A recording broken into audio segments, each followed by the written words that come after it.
Oke, jadi bertemu kembali jadi di materi prakarya.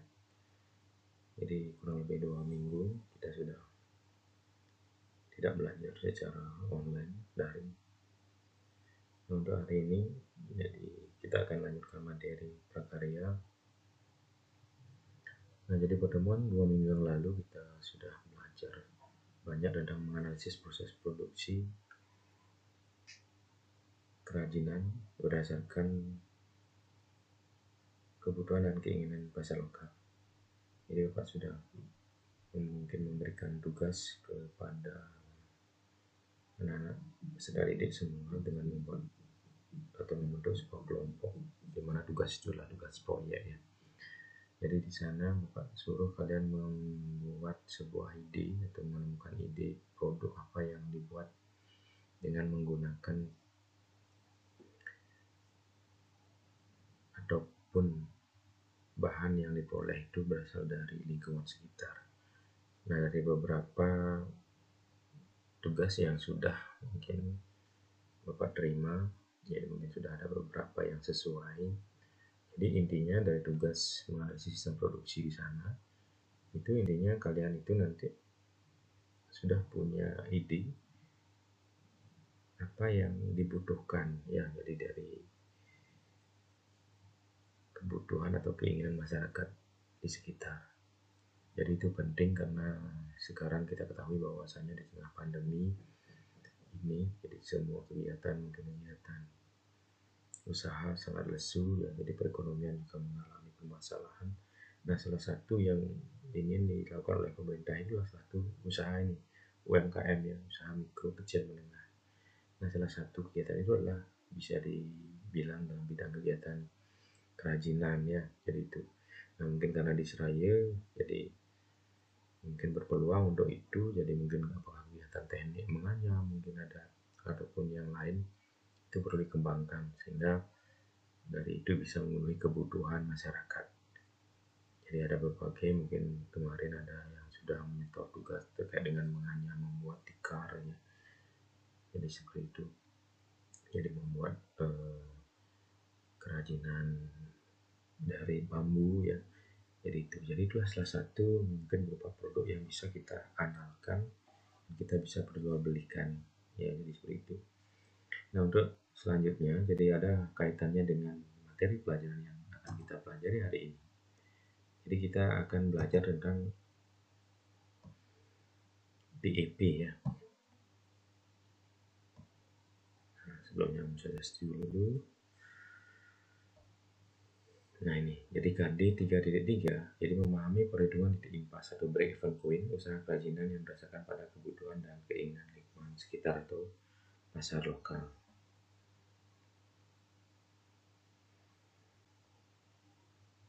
Nah, BEP itu tidak ada break even point, jadi kepanjangan. Nah, apa itu BEP?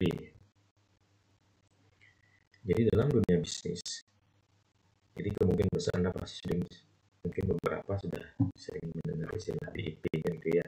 Nah, dalam setiap perusahaan atau pengusaha, jadi perhitungan BEP ini sangat penting dilakukan karena menjadi acuan dalam menganalisis proyeksi jumlah barang yang akan diproduksi dan biaya yang harus dikeluarkan untuk mencapai titik impas. Nah, jadi itu kenapa sebenarnya itu BEP? Nah, jadi ini bisa kalian lihat sebagai sebuah gambaran mungkin kekayaan perusahaan itu ada pendapatan dan modal ya. Jadi kalau dalam BEP ini yang seimbang ini apa nih? Ini profit ya, jadi keuntungan. Ini loss inilah kerugian. Jadi BEP itu ada dalam posisi ini. Jadi seimbang, tidak untung, profit, tidak rugi, di loss itu ya. Nah, apa sebenarnya kemudian BEP itu? Jadi BEP itu merupakan suatu kondisi di mana suatu perusahaan berada di titik imbang, dengan tidak mengalami kerugian maupun mendapatkan keuntungan. Jadi itu jadi loss dan profit ya. Maka dari itu BEP sering juga disebut dengan analisis titik impas. Jadi besar jumlah keuntungan dan biaya produksi yang dikeluarkan oleh perusahaan ada dalam jumlah yang sama.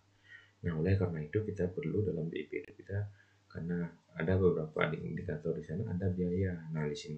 Nah, oleh karena itu kita perlu juga mengetahui apa sebenarnya itu biaya. Ya. Jadi dalam kegiatan produksi, jadi kita mengenal istilah biaya produksi. Nah, ini Bapak mengutip beberapa pengertian dari para ahli ya. Yang pertama, biaya produksi adalah biaya-biaya yang berhubungan langsung dengan produksi dari suatu produk dan akan dipertemukan dengan menghasilkan di mana produk dijual. Nah, selanjutnya biaya produksi adalah biaya-biaya yang terjadi untuk mengolah bahan baku menjadi produk jadi yang siap untuk dijual. Nah, jadi ini di dalam kegiatan kemarin kalian membuat suatu produk kerajinan, barang dan itu pasti mengeluarkan biaya. Jadi biaya yang dikeluarkan untuk memproduksi, apakah itu membuat tikar, mungkin apa saja biaya yang diperlukan, membuat lonceng dari bambu gitu.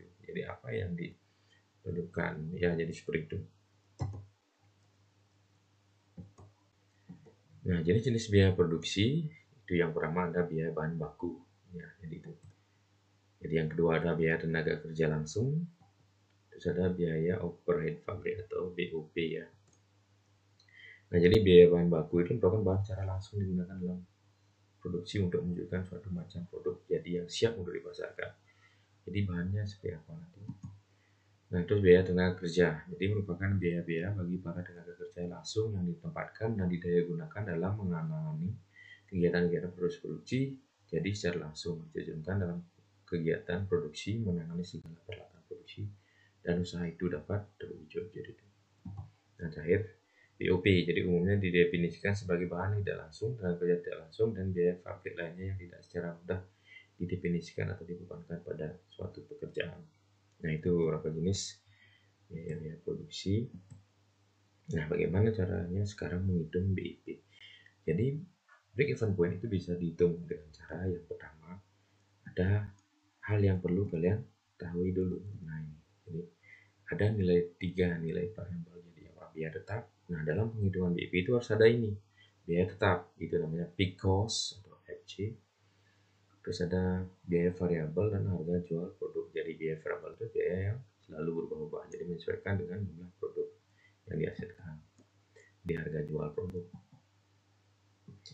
Nah, untuk merumus menghitung BIP, jadi pada dasarnya ada beberapa metode dalam menentukan BIP. Nah, salah satunya itu menurut BIP yang pertama ini ada BIP dalam unit.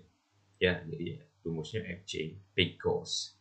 Biaya tetap dibagi dengan P. P itu price harga. Jadi harga produknya berapa dikurangi variable cost. Di biaya variable per unitnya berapa. Ya, jadi seperti itu. Nah, ini BIP dalam unit. Nah, selanjutnya BIP dalam rupiah atas dalam penjualan. Jadi BIP penjualan merupakan jumlah penjualan yang harus didapatkan agar mampu menutup BIP itu tadi. Nah, cara menghitungnya bagaimana? Jadi BIP itu sama dengan FC, jadi fixed cost dibagi ya 1 dikurang VC. VC ini variable cost dibagi P. Ya, jadi itu P adalah price. Nah, jadi itulah rumusnya. Jadi mohon diingat untuk menentukan BIP itu rumusnya. Nah, jadi seperti ini tadi di pertemuan revenue adalah penerimaan, biaya inilah cost, pertemuan itu adalah titik ini namanya BIP. Nah, bagaimana contoh untuk mencari BIP dan dicontohkan ada soal. Jadi ketahui PT Gear Second memiliki usaha di bidang alat perkakas martil dengan atas berikut. Kapasitas produksi yang mampu dipakai adalah 100.000 unit mesin. Jadi kapasitasnya. Harga jual 5.000, total biaya tetap, cost 150 juta, total biaya variabel itu 250 juta. Nah, dari ini kita rinci dulu masing-masing.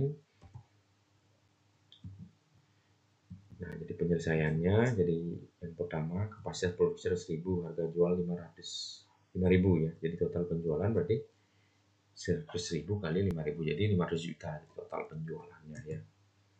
Nah, jadi biaya tetap per unit ini jadi bisa kalian dapatkan dari mana? Jadi dari biaya tetap, total biaya tetap itu dibagi dengan harga atau kapasitas unit. Dapatlah di sana harga per unitnya. Jadi sekali lagi biaya tetap itu dimulai dari total biaya dibagi dengan kapasitas produksi per unit, sehingga dapatlah dia biaya per satu unit, baik itu biaya tetap maupun biaya variabel ya. Jadi itu. Nah, sehingga di sana bisa dihitung BIP dalam unit berarti ini ya, peak cost gitu ya. Biaya tetap jadi itu dibagi 5.000 ya dikurangi 2.500 jadi 6.000 unit. Jadi perusahaan harus menjual 60.000 unit per Kakak Martin agar mendapatkan BEP. Nah, bagaimana penghitungan untuk BEP rupiah? Nah, selanjutnya untuk menghitung BEP rupiah, jadi kita pakai rumusnya tadi. Ya, tinggal di sana di cost 50 juta itu dikurang bagi 1 kurang ini. Ya.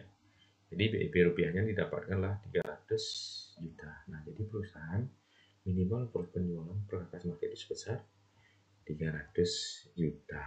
Sehingga bisalah ditemukanlah yang namanya BEP atau titik impas namanya. Nah, jadi sekian mungkin ulasan mengenai rumus BEP. Jadi mungkin peserta panduan cara menghitung BEP yang mana dapat kami sampaikan ya. Jadi Pak sampaikan. Jadi semoga apa yang dapat dari dalam PowerPoint ini bisa bermanfaat bagi kita semua.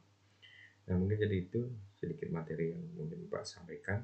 Jadi kalau ada hal-hal yang kurang paham, jadi kurang dimengerti, bisa nanti kita diskusi di PA Group Class. Oke, terima kasih Pak Heri dengan Pak Santi. Om Santi Santi Santi.